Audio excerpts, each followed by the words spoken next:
abuse occurs in the private home. This belief about boomers as they age, this healthier cohort, unfortunately, doesn't seem to be true.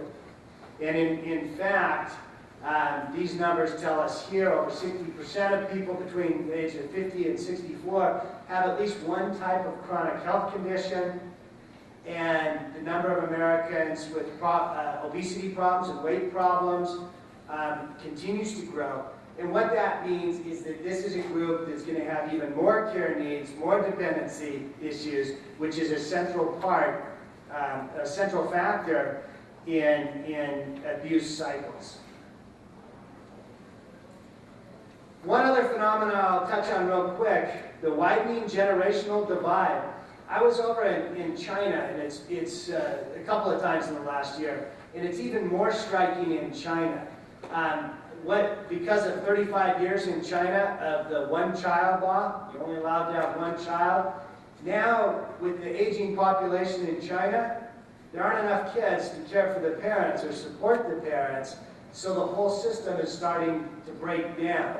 And they're beginning to see all sorts of problems with abuse and neglect, and not with very good solutions of what to do with their older adults. In the United States, what we're seeing is about 8 workers for each retired person in the 50s, rapidly moving towards a time when there'll be 2 workers for each retired person in the United States.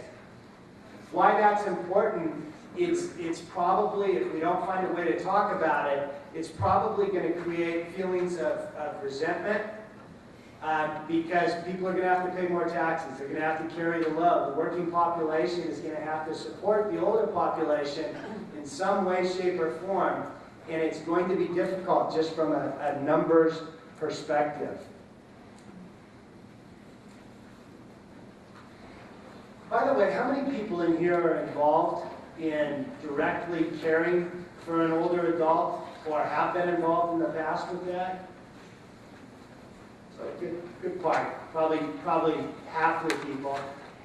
You know, if you'll just take a quick minute right now, and I'll get a drink of water, but and talk to people at your table for just a quick minute and share what do you see as some of the central challenges in caring for an older adult, just for anyone. What for you have been some of the challenges? So take a couple minutes, talk to the people at your table, and then I'll check in with you. Go ahead.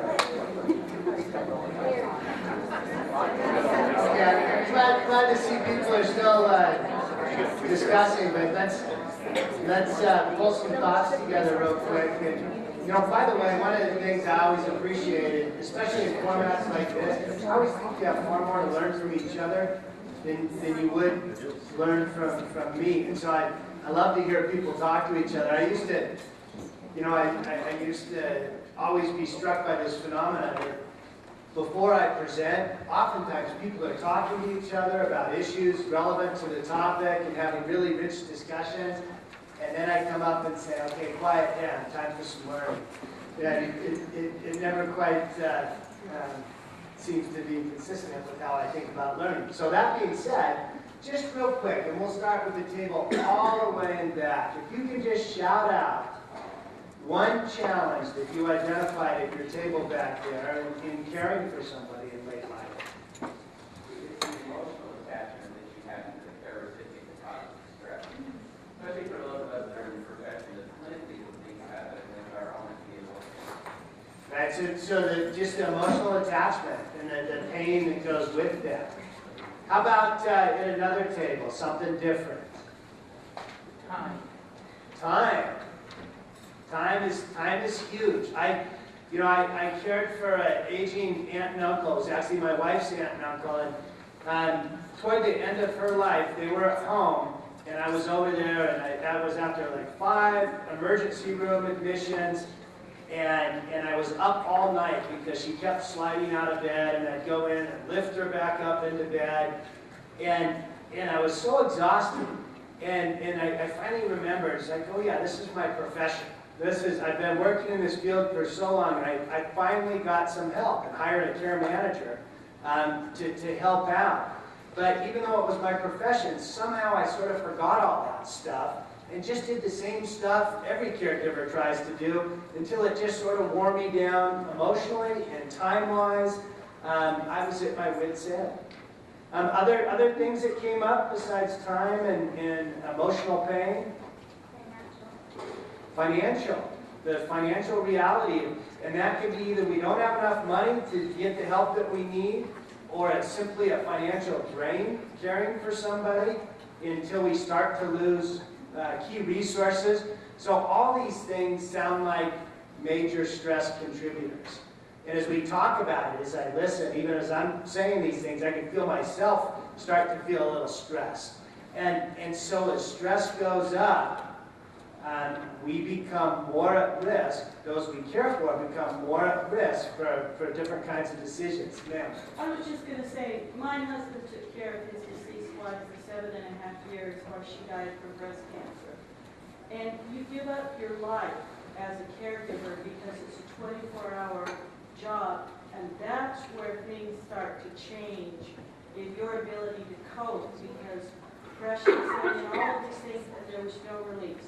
Right. It's a great example that when 100% of your energy and existence goes towards caring for someone else, you tend to neglect the sustenance that you need to be healthy and to move forward and to sort of have balance in life. And the most striking example I recall of that was a gentleman that cared for his wife who had Alzheimer's disease and really did a heroic job, but it wore him down. And he did it as long as he possibly could, brought her to a care facility finally, dropped her off, went home that same day, had a massive stroke, and died.